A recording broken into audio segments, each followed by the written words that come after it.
An EV driving experience with a 30-second recharge time? That is the new Nissan Kicks.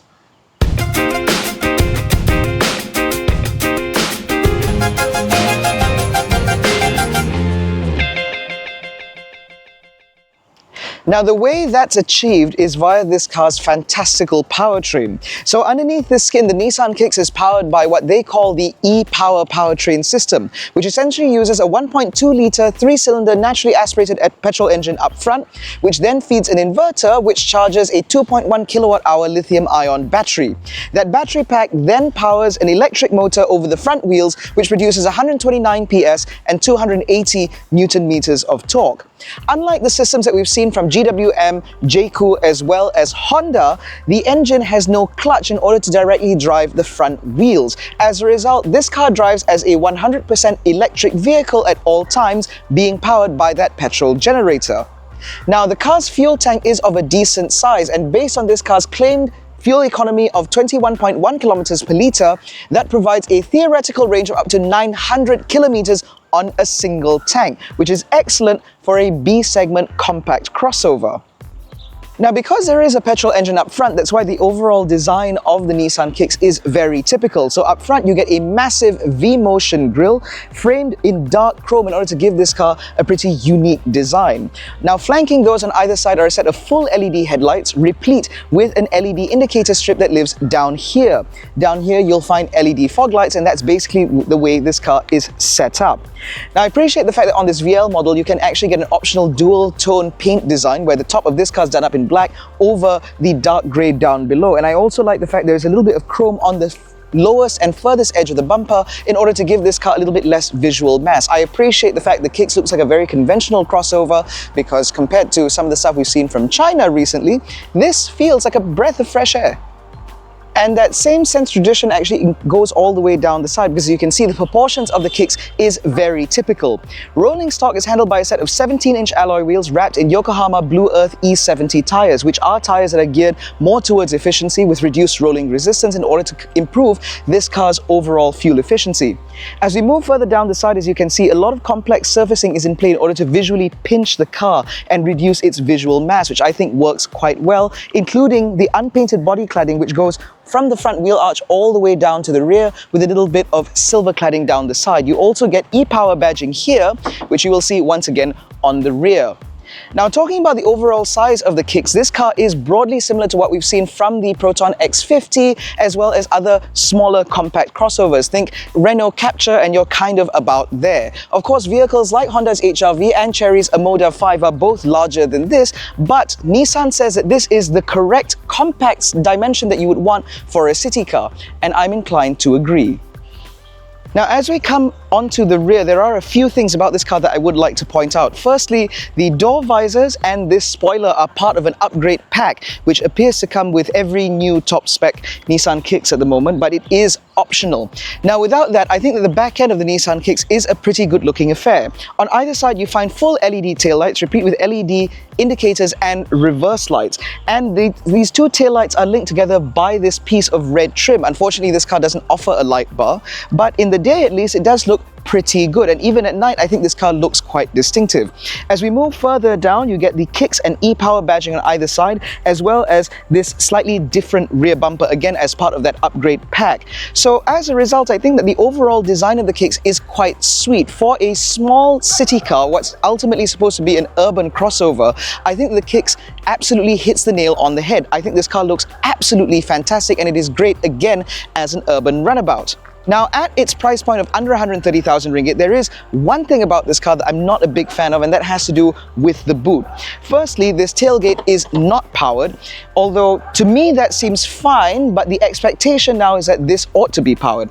That's number one. And while the space in here certainly doesn't offend me in the slightest, because there is a huge amount of space back here with a very small lip, and this car even comes with a load liner, unfortunately, if you want to expand that space, life gets a little bit worse again, because although the rear seats do fold 60/40 and they fold flat, Unfortunately, there is a huge ridge once those seats are folded flat, which means that if you're trying to put things all the way into the car from here, you'll have to lift them over that ridge.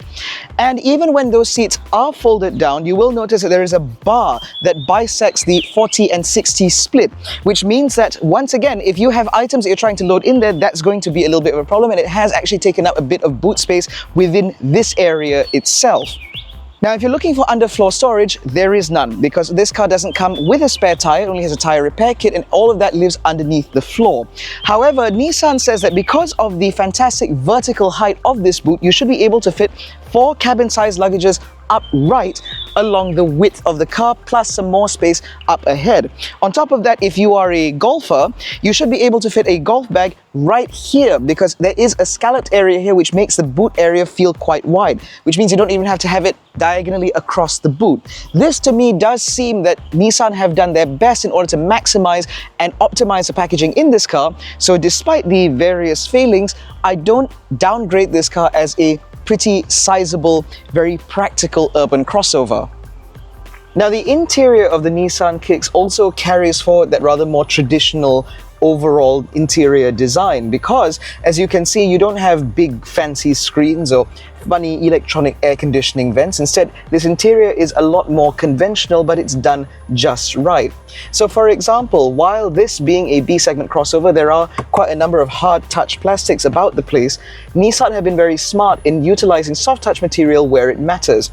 So for example, this dash front is this lovely stitched faux leather, replete with double contrast stitching all the way from one side, stretching all the way to the other side of the dash, which I think looks very upmarket. This panel also matches the same mocha brown that we get on the seats, because the seats themselves are upholstered in a brown and black two-tone colorway, which I think looks quite nice. They've also used more of that mocha brown here on the door cards themselves, so that when you do rest your arm, you have a nice place to put it. So I think that's quite thoughtful. On top of that, the steering wheel is also wrapped in leather, none of that polyurethane nonsense here, and so, sat in the driver's seat, this does feel like a suitably upmarket place to be. And in terms of ergonomics, because this is a more traditional cabin, everything is excellent. The steering wheel, for example, is both reach and rake adjustable, which means it's very easy to get a comfortable driving position. The same goes for the seats, which also have height adjustment in order to improve things a little bit further. Now, in terms of technology, we actually have a couple of screens here. So we have the central infotainment display, which is not the largest screen in the world, but it is surprisingly snappy. And this also integrates Apple CarPlay and Android Auto, which unfortunately is a wired affair, but at least the USB port is easy to find, and there is a little pocket here to hold your phone. It also integrates a 360 cam, which is not the highest quality item I've ever seen, but I think it's certainly good enough. Moving further down, you get a couple of dials for the HVAC controls. This car uses a single zone climate control, and I think that this implementation is very nice. As we move further down, that's where you get this stubby little gear lever, which is where you manipulate the car. So for example, if you pull it back, you get into drive, you push it forward, you get reverse, and of course neutral just sits in the middle, and your park button lives on top. Your start stop button is here, your drive mode selector lives down here, your electronic parking brake lives here as well. Moving further down along this faux leather stitched center console, you get a couple of cup holders replete with a height adjustable cup holder floor, which means that if you want deeper items or if you want more space to hide a taller cup, that's not an issue at all. In fact, this can also be lifted out altogether if you just want a large cubby space, which means that this is surprisingly versatile. However, the center console bin here is not so great, because it's just about large enough for a smart tag and some cables. There really isn't all that much room there, but it does redeem itself with a decently sized glove box here, as well as decently sized door bins big enough for a 1.5 litre size bottle, as well as more space behind it. Now, other things within this car that I'd like to point out is the fact that, again, we have another screen here, like I mentioned earlier, and that gives you the display for this car's powertrain modes and the ability to manipulate various settings within this car. The fact that the settings are manipulated from here means that this center screen can actually be replaced should you be one of those people who want a wider or larger display. This clearly has nothing to do with the rest of the car, which means this is upgradable. Although, actually, there is one more screen in this car, because on the top spec VL models, this is also a screen. That's right. This center mirror here actually feeds a camera from the rear. And so if you have this car full up with 3 passengers in the back, plus luggage all the way to the roof, you just have to snap this, and it turns into a screen. This is something that we first saw from Land Rover in the Defender, and now it's coming down to vehicles like the Nissan Kicks. And while some of you might think that this is unnecessary. To me, being a compact crossover like this, you are more likely to fill up the boot or the rear half of the cabin with people and things. And so having this does mean that you can truly maximize the amount of space in this car, which I think is fantastic.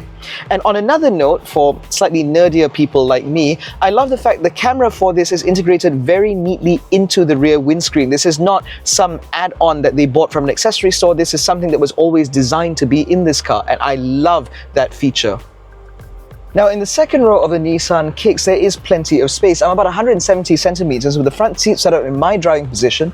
I have about that much knee room and about that much headroom, which is pretty good going. And because this seat base is actually mounted quite high, even if there was a 6-footer sat in front of me, I still have a pretty decent amount of under thigh support and plenty of space for my feet, which means that even though this car is small in size, it's big inside, a little bit like a TARDIS. Now, because the seat squabs themselves are not artificially shortened, it means that, like I said, I have good under thigh support. However, because these seats are quite scalloped, it does mean that the center seat is a little bit raised and there is quite a pronounced hump here. Plus, the center console bin does stretch back quite a bit, which means you will have to straddle it and eat into space on either side. But again, because the floor space in this car is quite generous, that shouldn't be an issue at all. Now, instead of a set of crotch coolers, which this car doesn't have, which I understand because it's very small, you get a couple of USB-A ports for charging, but that's it. You've got door bins here big enough for, say, half-liter size bottle, as well as pockets on the backs of the rear seats, which means that in terms of practicality, this is broadly on par with what you get from other vehicles within the B segment. Although certain highlights to me are the fact that these windows, for example, roll all the way down, which is certainly nice to see. And even though it does have a little bit of a kick up in its shoulder line, I still have very good visibility all the way out. And because these rear seats are mounted higher than the fronts, I also have a great commanding view out over the front half of the car, which means that life back here is pretty good. Now, if you're carrying children, there is plenty of space here for a child seat. The doors open quite wide, which means that even a bulky rear-facing child seat shouldn't be an issue. However, because this car's wheelbase is kind of short, it does mean that if you have a bulky rear-facing child seat here, it may push up against the front seat. On top of that, the front seats do not come with any ISOFIX mounts, which means this is all the space you have in order to put child seats in here, and so you will have to kind of negotiate that a little bit. On top of that, this car also doesn't offer a rear armrest, which means that when you're sat here over a longer distance, this is all the space you've got, and you also don't get cup holders. Now, as far as I'm concerned, these are all very minor, very little niggles, because overall the Kicks is a really presentable package, and things only improve from the driver's seat. Now, as I mentioned earlier, the Nissan Kicks is powered by an e-Power powertrain, which means that from this seat, this car drives and feels very much like an electric vehicle. From the moment you put your foot down, the car just picks up and goes immediately. There is no engine to have to speed up in order to get up to speed, and so this car feels very effortless. When you're driving about in town like I am now, the immediacy of this powertrain and the smoothness of it is something that comes through almost instantaneously. Simply because as you're driving along like this, there is no gearbox, there is no hesitation. You put your foot down and the car just picks up and goes, and it slows down steplessly as well because, again, there is no gearbox. On top of that, because of this car's relatively large 2.1 kilowatt hour powertrain or battery pack, that means that the car does run on electric power alone for considerable distance, which means that when the battery is charged up, if you get caught in stop-start traffic, for example, you just run on electric power, conserving even more energy as a result. And so this car is impressively efficient. But we'll touch on that a little bit later, because I'd like to first touch and talk about refinement. That, I think, is one of this car's absolute highlights, because even though this is a B segment SUV, the refinement in here is very, very impressive indeed. As I'm driving along now, doing about 100 and 110 kilometers an hour, the amount of wind noise in this car is very, very minimal, even though there's only acoustic glass for the windscreen and everything else is just single pane glass. But even so, sat in here, this car feels impressively quiet in terms of wind noise. The only real intrusion comes in terms of road noise. Now, I suspect that that is down to the Yokohama tires, which are not really known for suppressing noise. I think a quick upgrade into some Continental rubbers with a slightly softer compound will improve that quite significantly. But in terms of their overall performance, these tires are pretty good both in the wet and in the dry. Now, in terms of that performance, again, you get 280 Newton meters of torque. Now, in terms of outright numbers, this car is no more impressive than any other B-segment crossover out there. It's not about to light your hair on fire. But again, the response time and the response rate that this car offers because of that electric motor means that the Nissan Kicks e-Power always feels much, much peppier than something running, say, any form of internal combustion engine, be it turbocharged or otherwise. And more importantly, when you're on the motorway and you're trying to overtake, that immediacy also helps being able to build up that speed faster, which means that you can overtake whatever it is that you're trying to a lot smoother and a lot quicker. Now, in terms of fuel consumption, again, with a car like this, you would expect it to be impressively low, and I do find that it is. On a motorway run, this car was doing about 19 kilometers per litre, which I think is very, very impressive for a vehicle like this, especially being driven at motorway speeds.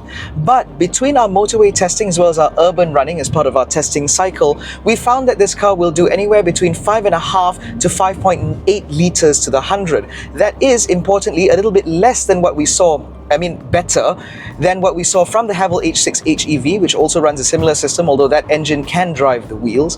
But ultimately, that is still a very impressive number for what is ultimately a compact crossover.